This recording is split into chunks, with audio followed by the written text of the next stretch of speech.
Welcome back. ہم نے چھوٹی سی بریک لی تھی اینڈ پروگرام ہم جاری رکھتے ہیں دوبارہ.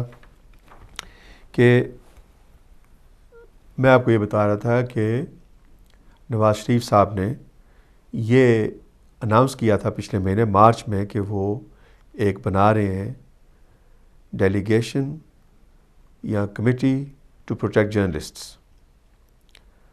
تو اس میں یہ انہوں نے کہا ہے کہ سی پی جے کمیٹی ٹو پروٹیکٹ جرنلسٹ میں ہوگا کہ لانگ لسٹ کی میجرز کیا ہے کہ پاکستان گورنمنٹ نیڈڈ، ان کے میں کوٹ کر رہا ہوں، Pakistan government needed to take up in order to provide greater protection for journalist. He agreed to all of them, including changing trial venues of murdered journalists to avoid attacks, placing journalists' high security high on the agenda as the government enters into talks with the Pakistani Taliban, and highlighting the plight of journalists in Balochistan and tribal areas. Pakistan کے journalist جو ہیں وہ نواز شریف صاحب نے یہ وعدہ کیا تھا کہ ان کی پروٹیکشن جو ہائٹن کی جائے گی، خاص کر ٹرائبل ایریاز میں اور جہاں پہ تشدد ہو رہی ہے وہاں پہ جب جرنلسٹ جائیں گے تو ان کی وہ حفاظت کریں گے. میرے پاس ایک کال ہے، پہلے کال لیتے ہیں پھر آگے بات کرتے ہیں. ہیلو، السلام علیکم. Who's calling from where? جی السلام علیکم، میں عبدالقیوم بول رہا ہوں. جی وعلیکم السلام جناب، کیا کہنا چاہیں گے جناب آپ؟ میں نے آپ کا چینل ابھی آن کیا اور میں نے آپ کا ٹاپک بھی پڑھا، تو اس کے اوپر میں اپنے 2-3 ویوز دینا چاہتا ہوں. ضرور کریں آپ جناب. جرنلسٹ جو ہیں وہ بھی پاکستان کی ہماری ایک سوسائٹی کا حصہ ہیں، اور جیسے آپ یہاں کام کر رہے ہیں، ہم لوگ کسی اور جگہ کام کر رہے ہیں، ہر ادارہ اپنی جگہ کام کر رہا ہے. تو ایک چیز بہت ضروری ہے کہ ہم لوگ اسپیشلی اپنی اسٹیٹ کے خلاف، اپنے اسٹیٹ کے ایسے اداروں کے خلاف جو ملک کو چلانے والے ہوتے ہیں یا ملک کی حفاظت کرنے والے ہوتے ہیں، ان کے خلاف میرے خیال میں کوئی محب وطن بات نہیں کر سکتا. یہ میں نے دیکھا ہے، ہم نے انڈین چینل بھی دیکھے، وہاں پہ جتنے جرنلسٹ ہیں کبھی وہ انہوں نے اپنی آرمی کے خلاف بات نہیں کی، کبھی انہوں نے انٹیلیجنس اداروں کے خلاف بات نہیں کی، اور اپنے ملک کے جو سسٹم ہے ان کا کبھی بات نہیں کرتے. لیکن ہمارے ہاں کیا ہے، بدقسمتی ہے کہ ہمارے کچھ لوگ، میں تو یہ جو اٹیک ہوا ہے میں بھی اس کو کنڈیم کروں گا، کیونکہ کسی کی جان لینا اس طرح کی گولیوں سے اور کسی اور طریقے سے یہ میرے خیال میں کسی طریقے سے جائز نہیں ہے. لیکن ایک بات بڑی کنفرمڈ ہے کہ کچھ ہمارے جرنلسٹ بہت ہی زیادہ اپنے چینلز کے اوپر ملک کے اداروں کے خلاف دلیری کے ساتھ باتیں کرتے ہیں. یعنی ایسا لگتا ہے کہ یہ لوگ پاکستان کے نہیں ہیں بلکہ کسی اور ملک کے لوگ ہیں، اور وہ پاکستان کے اندر پاکستان کی افواج کے خلاف، پاکستان کے اداروں کے خلاف بات کرتے ہیں. اور میں تو کبھی کبھی ان کی باتیں سن کے خوف آتا تھا کہ یہ کیا کر کیا رہے. تو ایسے لوگوں کے خلاف میں اور آپ کے، ہم تو باہر بیٹھے ہیں، ہمارے ہاتھ میں تو ہے بھی کچھ نہیں ہے، لیکن یہ ضرور پتا ہونا چاہیے کہ جس ملک میں رہ کے آدمی اس ملک کے افواج کے خلاف بات کرتا ہے، انٹیلیجنس اداروں کے خلاف بات کرتا ہے، اور یہ سمجھتا ہے کہ مجھے کوئی پوچھنے والا نہیں ہے، تو میرے خیال میں یہ ایک بہت بڑی غلطی ہے. اور اس طرح کے کچھ جرنلسٹ ہیں پاکستان میں، جس میں آپ کو ایک اور نام بھی بتا سکتا ہوں کہ یہ ایک انصاری بھی ہے، کیا نام ہے اس کا عباسی جو ہے، وہ بھی اتنا ہی زیادہ دلیر ہے اپنے ملک کے اداروں کے اوپر دلیری کے ساتھ تنقید کرنا، بلکہ آپ کہیں تضحیق کرنا. تنقید کرنا بڑی بات نہیں ہے، تضحیق کرنا اور یہ سمجھنا کہ شاید میں اس ملک کا سربراہ ہوں اور میں جو چاہوں کروں. تو میرے خیال میں یہ چیز نہیں ہونی چاہیے. اور اس سے میں نہیں کہہ سکتا کہ کسی ادارے نے ان کو کچھ کیا یا نہیں کیا، لیکن یہ بات بہت ضروری ہے کہ ہمارے لوگ، تمام جرنلسٹ جو ایک پڑھے لکھے لوگ ہوتے ہیں، ان کے اندر ایک علم ہوتا ہے، تو خود ہی اگر ایسے کام کریں گے تو وہ کیا کہتے ہیں، جیسا کرو گے ایسا بھرو گے. یہ میری سوچ ہے، میرے خیال میں ایسا ہونا نہیں چاہیے. بہت مہربانی آپ کے کال کی. میں آپ کے ساتھ کسی حد تک متفق ہوں آپ کی بات کے، لیکن میں یہ ضرور کہنا چاہوں گا یہاں پہ کہ اگر ایک جرنلسٹ جو ہے یا کوئی دانشور جو ہے یا کوئی اسپوکس پرسن جو ہے، اگر وہ کسی حکومت کے ادارے کے خلاف بات کرتا ہے، اگر تو بات کر رہا ہے ثبوت کے ساتھ، اگر تو وہ بات کر رہا ہے ملک کی بہتری کے لیے، تو اس کو پورا حق ہونا چاہیے. فری پریس اسی کو کہتے ہیں. ایک بندہ اگر الزام لگاتا ہے کسی بھی حکومت کے دائرے پہ تو پھر حکومت کا کام ہے کہ فیکٹس اینڈ فگرز کے ساتھ اس بندے کی بات کو رد کرنا. اگر حکومت ایسے نہیں کرتی تو پھر قصور ان کا ہے. دیکھیں جرنلسٹ جو ہوتے ہیں، کیونکہ میں انہیں کی بات کریں، اس سے میں انہیں پہ رہوں گا کہ جرنلسٹ جو ہیں ان کا کام یہ ہے کہ چیزوں کو سامنے لے کے آنا. میرے پاس ایک کال ہے، پہلے کال ہے تو پھر آگے بات کرتے ہیں. السلام علیکم. who's calling and from where؟ Azhar Khan میں پھر آ گیا. سوری جناب اظہر صاحب، کیا کہنا چاہیں گے آپ؟ میں اس لیے آیا کہ احمد پاشا صاحب جو ہے نا، اس کے پاس امریکہ کے بھی سیکریٹسی ہیں، مجھے پتا ہے، اوروں کے بھی سیکریٹسی ہیں، مگر یہ اپنے، اس لیے ہم بولتے ہیں کہ ان کے سیکریٹ کے ساتھ مت ہلاؤ. ان کو پتا ہے ایویڈنس ایوری تھنگ، تو اس لیے ان کے ساتھ مت ہلاؤ. فوج کے ساتھ، فوج کو بڑھانے دو. یہ نہیں کہ بزنس کرو، پیسہ چھپاؤ، لٹ کے چلے جاؤ. اور سب بزنس مین یہ سب جو لٹاتے ہیں نا، تو پھر بھی بات نہیں کرتے ہیں کہ اپنی فوج بھی وہ نہیں بڑھا سکتے، اپنے سیکریٹس بھی نہیں بڑھا سکتے. تو اس لیے ہم یہ بات کرتے ہیں کہ تھوڑا سا خیال کرنا چاہیے ہر چیز کا. مہربانی. خدا. بہت مہربانی آپ کی بات کی، آپ نے اپنی بات مکمل کر لی. تو میں یہ کہہ رہا تھا کہ یہ دنیا کا، یہ کہہ رہے ہیں کہ رویہ ہے، یا دنیا کا یہ ایک چلتی آ رہی ہے، ایک مہم نہیں، ایک دنیا کی ایک لائن چلتی آ رہی ہے. میرے پاس کال پہلے کال لیتے ہیں. السلام علیکم. who's calling and from where؟ جی وعلیکم السلام ڈاکٹر صاحب، میں محمد علی لندن سے بول رہا ہوں. جناب محمد علی صاحب، السلام علیکم. کیا کہنا چاہیں گے آپ بھائی؟ آج کی نیوز پہ افسوس ہی کر سکتے ہیں. دیکھیں سمپل سی بات ہے ڈاکٹر صاحب، آپ پوری جب سے ہم نے لکھنا شروع کیا وہاں سے لے کے آج تک جو آج ہمارا دور ہے اس میں دیکھ لیں کہ جب بھی قلم بیچا جائے گا اور اس کے ساتھ ایسا ہی ہوگا. جن لوگوں نے اپنے قلم کو نہیں بیچا ماشاءاللہ ان کی عزت بھی ہے، ان کو لوگ پڑھتے بھی ہیں. تو مسئلہ یہ ہے کہ اس وقت جس دور میں ہم ڈاکٹر صاحب بیٹھے ہوئے ہیں پاکستان کے اندر، مجھے ایک آدمی بولے، کوئی بھی جرنلسٹ بولے کہ میں نے اپنا قلم نہیں بیچا، سب نے بیچا ہے قلم. تو مسئلہ یہ ہے کہ اب میں یہ نہیں جسٹیفائی کروں گا کہ اس کے ساتھ ایسا ہونا چاہیے تھا. اس کے بھی ایک بیٹی ہے، ایک بیٹا ہے، ماشاءاللہ اللہ تعالیٰ ان کو یہ بات آپ نے صحیح کی. لیکن مسئلہ یہ ہے کہ جرنلسٹ بیٹھ کے یہ سوچیں کہ ہم نے قلم نہیں بیچنا. جب یہ تہیہ کر لیں گے تو ڈاکٹر صاحب اس دن یہ ہوگا کہ پھر کوئی اٹیک نہیں ہوگا، کیونکہ پھر حق کی آواز اٹھے گی. نہیں تو ہسٹری بھری پڑی ہے شروع سے لے کے، ہم اپنی مسلمانوں کی ہسٹری اٹھا کے دیکھ لیں کہاں کہاں نہیں قلم بکا، بکے ہیں قلم بکے. تو میرا تو بس یہی میسج ہے کہ میں یہاں پہ بیٹھا ہوں، یقین جانیے کہ میں بھی بڑی بڑی بات کر دیتا ہوں. کبھی یہاں پہ بھی انٹیلیجنس حکومتیں ہیں، ان کے متعلق بھی ہم بات کرتے ہیں. لیکن جس دن میں ان کے ساتھ بک جاؤں گا تو پھر یہ مجھے یوز کریں گے، پھر مجھے تھریٹ بھی آئے گی کہ اگر تم نے ایسا کہا، تم نے ایسا کہا تو پھر تمہاری جان کو بھی خطرہ ہوگا، ہم تمہارے بچوں کو اٹھا کے لے جائیں گے. تو خدایا جتنے بھی جرنلسٹ ہیں آج سے توبہ کر لیں کہ ہمارا قلم بکنے کے لیے نہیں ہے، سچ بولنے کے لیے ہے. تو انشاءاللہ تعالی پھر وہ اس طرح کے کیا کہتے ہیں ہنگامے جو اٹیک ہو رہے ہیں یہ نہیں ہوں گے. بس یہی میرا میسج ہے پورے جرنلسٹ کو، مت بیچو قلم کو، اللہ کے لکھو. آپ نے جان اللہ تعالیٰ کو دینی ہے. آپ نے محمد علی کو یا کسی فرقے کو یا کسی اسامہ بن لادن کو یا کسی شیعہ سنی وہابی دیوبندی کو نہیں دینی، اللہ کو جان دینی ہے. سچ لکھو، سچ بولو جو اس وقت ہیومینٹی کے لیے ہے. تو ایک اور نظر میں رکھو کہ جب بھی لکھو پوری دنیا کے لیے لکھو، کہ آپ کے اوپر یہ پریشر ہونا چاہیے کہ آپ جس قلم سے لکھ رہے ہیں آپ ماننے والے ہیں رحمت للعالمین کو. اگر آپ کا قلم سچ بولے گا پوری دنیا کے لیے درد رکھیں گے، پوری دنیا کے لیے جسٹس کے لیے آپ کا قلم اٹھے گا، تو آپ کو دنیا کی کوئی طاقت جو ہے نا اس طرح کبھی بھی آپ کے اوپر اٹیک نہیں ہوگا. جزاکم اللہ خیر ڈاکٹر صاحب ٹائم دینے کا. بہت مہربانی جناب آپ کی. محمد علی بھائی آپ نے پھر بڑی اچھی بات کی. آپ نے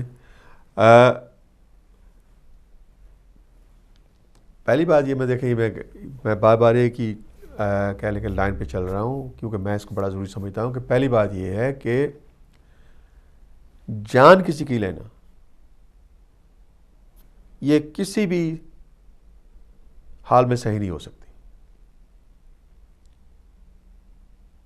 اللہ سبحانہ تعالیٰ نے کسی کو یہ طاقت نہیں دی ہے, کسی کو یہ نہیں دی ہے, کہہ لیں کہ پاور آف ڈیسیجن کہ دوسرے بندے کی جان لے لے. جرنلسٹ جو غلط کر رہے ہیں, جو زیادتی کر رہے ہیں, جو اپنے ملک کے ساتھ غداری کر رہے ہیں یا اپنا بیان غلط لکھ رہے ہیں, وہ ان پہ ایکشن ہونا چاہیے, کیونکہ یہ تو یہاں پہ بھی ہوتا ہے. ابھی آپ دیکھ لیں, نیوز آف دا ورلڈ دیکھ لیں آپ, جنہوں نے ہیکنگ کی ہے, ان آتھورائزڈ ہیکنگ کی, پتہ نہیں کتنے ہزاروں لوگوں کے انہوں نے فون ٹیپ کیے ہوئے تھے.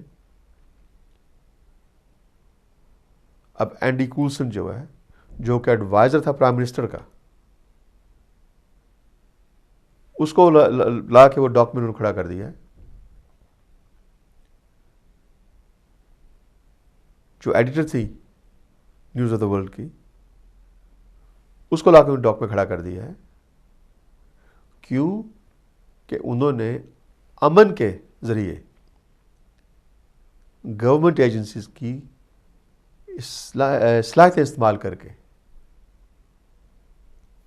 کیس بنا کے کورٹ میں پیش کر دیے. اگر پرائم منسٹر کا ایڈوائزر جو ہے وہ پکڑا جا سکتا ہے, اس پہ کیس چل سکتا ہے, گولی تو نہیں چلی نا, کسی گورنمنٹ ایجنسی نے یہ تو نہیں کیا نا اس کو مار ڈالیں.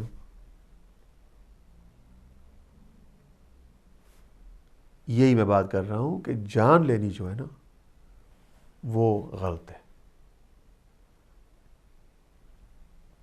اگر ہم چاہتے ہیں پاکستان کی بہتری, اگر ہم چاہتے ہیں اپنی عوام کی بہتری, اگر ہم چاہتے ہیں کہ پریس والے جو ہیں وہ آنسربل ہوں, ان کو پتا کہ ان کو جواب دی کرنی پڑے گی غلط بیانی کی, تو نہ قلم بکے گی, پھر نہ غلط بیانی ہوگی, پھر نہ اوٹ پٹانگ خبریں باہر آئیں گی, پھر کیونکہ ہر بندے کو پتا ہوگا کہ ان پہ بھی کیس چل سکتا ہے, اور بڑا سیریس کیس چل سکتا ہے, یہاں تک کہ 15 سال 20 سال تک سزا بھی ہو سکتی ہے. اگر ایجنسیز گورنمنٹ کے ساتھ مل کے کام کریں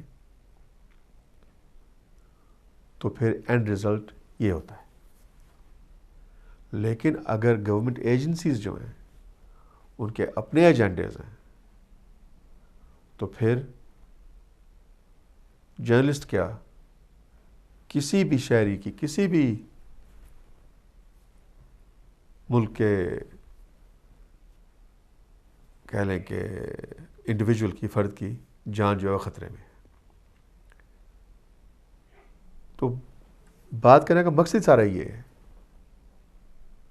کہ جان کی حفاظت جو ہے وہ کس نے فراہم کرنی ہے, کس کی ذمہ داری ہے یہ.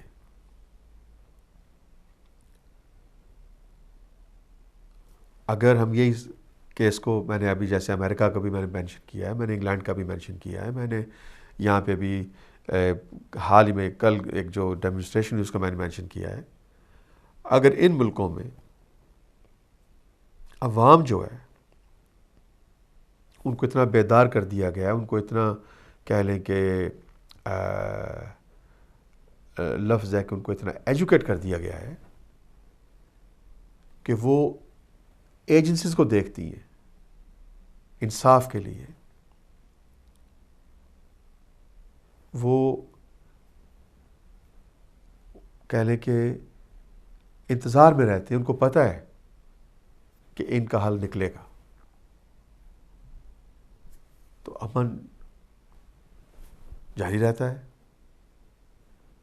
ملک میں کوئی ہلچل نہیں مچتی, کوئی دنگا فساد نہیں ہوتا ہے. لیکن اگر ایک بندے کو پتہ ہو کہ نہ وہ نہ اس کے گھر والے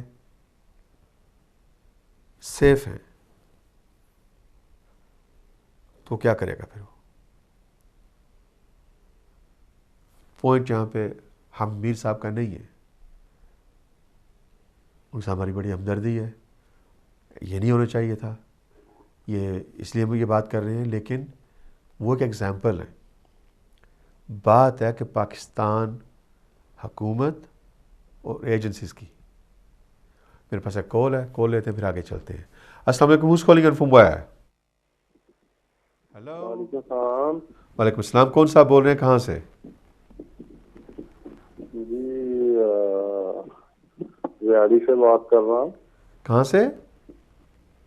زیاڑی سے. جناب کیا کہنا چاہیں گے آپ کا نام کیا ہے؟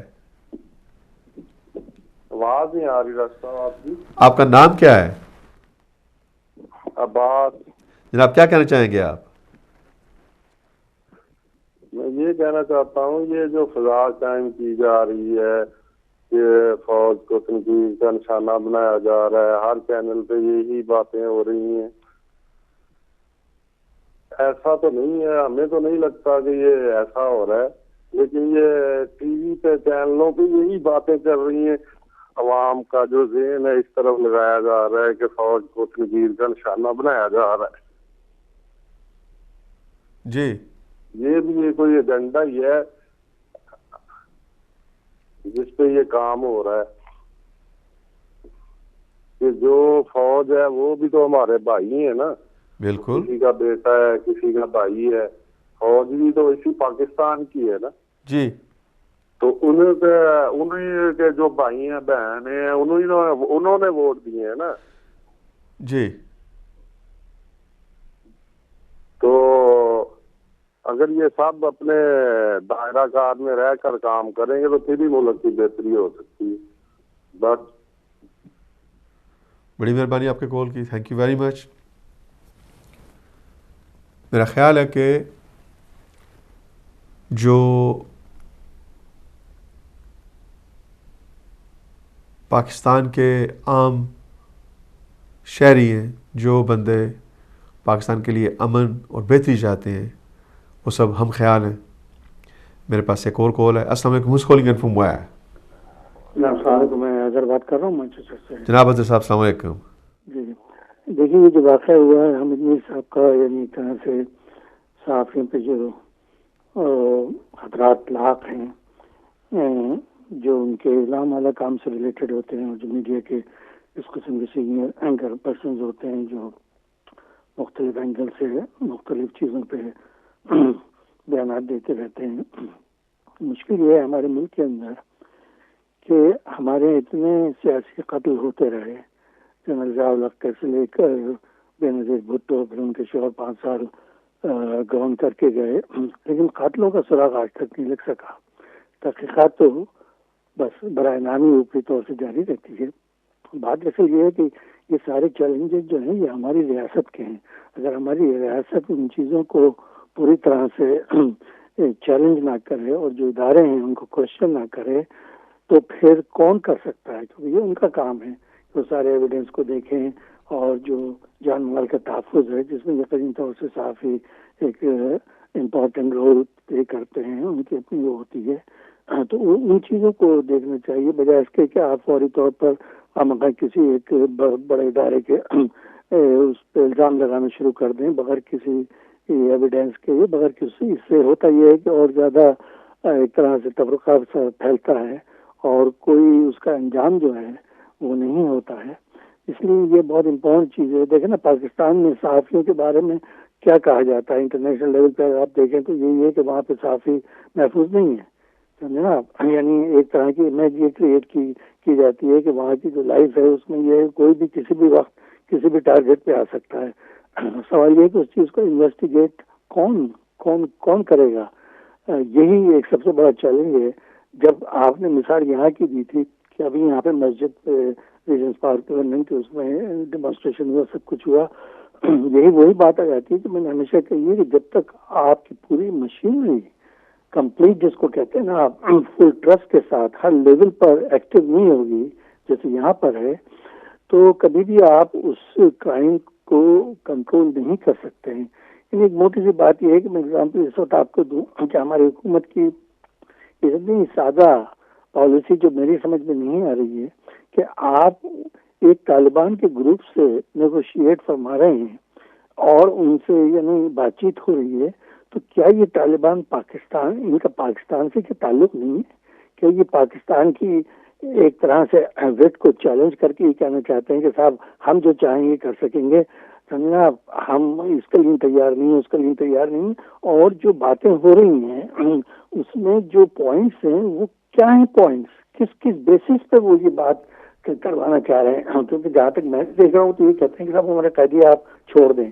میں اس چیز کا ریفرنس یوں دے رہا ہوں کہ جو لا اینڈ آرڈر کا اوور آل پکچر ہے، جو سچویشن ہے، اس میں ہمیں یہ امید کرنی کہ ہمارے پاکستان میں خاص طور سے صحافی برادری اور میڈیا کا جو امپورٹنٹ رول ہے وہ پوری طرح سے پروٹیکٹ ہو. دیکھیے پیمبا جیسے ادارہ ہے وہ بالکل اس کے بارے میں یوز لیس سچویشن کہی جاتی ہے کہ وہ نہ کسی چیز کو دیکھتا ہے، نہ کسی چیز کو ریگولیٹ کرتا ہے، نہ کوئی چیز کنٹرول کرتا ہے. اس وجہ سے اس پوری ریگولیٹری میکینزم جو ہے اس کا بھی ہونا بہت ضروری ہے. اچھا صاحب، بہت مہربانی آپ کے کال کی. سوری آپ کا کال کٹ گیا ہے. عادل صاحب جو بات کی ہے، میں بڑی دیر سے اسی بات پہ آ رہا تھا. میں چاہ رہا تھا کوئی دوسرا بندہ بات کروں. وہی بات کی جو میں بڑی دیر سے کوشش کر رہا ہوں کرنے کی، کہ جب تک گورنمنٹ کے ادارے جو ہیں وہ گورنمنٹ کے کنٹرول میں نہیں ہیں، اور جب تک گورنمنٹ نے کویسچن نہیں کرنا اپنے اداروں، تب تک یہ ادارے جو ہیں وہ اپنے اپنے مقاصد پہ کام کر رہے ہیں. میں یہ نہیں کہہ رہا ہوں کہ آئی ایس آئی جو ہیں وہ اس چیز میں ملوث ہیں، جو بھی ہیں، لیکن میں ایک جنرل بات کر رہا ہوں کہ کسی ملک کا بھی کوئی بھی ادارہ حکومت کے انڈر ہونا چاہیے، اور ان کی پوری کہہ لیں کہ تنظیم جو ہے شوڈ بی ٹرانسپیرنٹ، اور ان کی جتنی چیزیں وہ سب کے سامنے ہونی چاہیے. جب تک وہ پیسے نہیں کریں گے تو آپ پاکٹس کریٹ کر رہے ہیں جہاں پہ ملک کے مقاصد کے خلاف کہہ لیں کہ مہم جو ہے وہ چل سکتی ہیں، یا وہ کام سامنے آ سکتے ہیں جو ملک کی بہتری کے خلاف ہے. اب رہ گئی بات گورنمنٹ کی. میں نے پہلے بھی کہا ہے، ابھی بھی کہہ رہا ہوں کہ مان لی حکومت یہ نہیں ہے، ابھی ان کو تھوڑا سا ٹائم چاہیے، لیکن یہ بھی دیکھنا ہے، اور ہم دیکھیں گے انشاءاللہ کہ کہاں تک یہ قابو کرنا چاہتے ہیں، کہاں تک یہ ایجنسیز کو، اپنے ملک کو اور انٹرنیشنل کمیونٹی کو ایک لائن میں لے کے آتے ہیں، تاکہ پاکستان کا جو کہہ لیں کہ پرسیپشن ہے وہ دنیا میں بلند ہو، اور وہاں پہ امن کا جھنڈا لہرائے. ہر بندے کو یہ رائٹ ہے کہ اپنے جب گھر سے نکلے تو اس کو یہ 100% یقین ہونا چاہیے کہ واپس اپنے گھر وہ صحیح سلامت پہنچے گا. اگر ایسے نہیں ہے تو پھر ملک میں کوئی بہت بڑی خامی ہے، حکومت میں بہت بڑی خامی ہے، حکومت کی رننگ میں بہت بڑا ایک کہہ لیں گیپ ہے. جب تک ہم نے یہ نہیں پورے کرنے، پاکستان کے بارے میں ایسے بیان خبریں سنتے رہیں گے، یہ ہم ڈسکشنز کرتے رہیں گے، اور یہی ہم خون کے آنسو ہوتے رہیں گے. سو ریکویسٹ ہے پاکستان کے حکمرانوں سے کہ اپنے گھر کو صحیح کریں، وہ کام کریں جس سے ملک کی بہتری ہے، اور اس کو جلد سے جلد کریں، ہمیں کر کے دکھائیں، تاکہ ہم بھی کہہ سکیں کہ Pakistan is one of the best countries in the world for law and order, for safety and for humanity. آج کا پروگرام اپنے اختتام پہ پہنچتا ہے. اگلے ہفتے تک آفتاب احمد اور فلیش پوائنٹ کو اجازت دیں. تب تک خدا حافظ.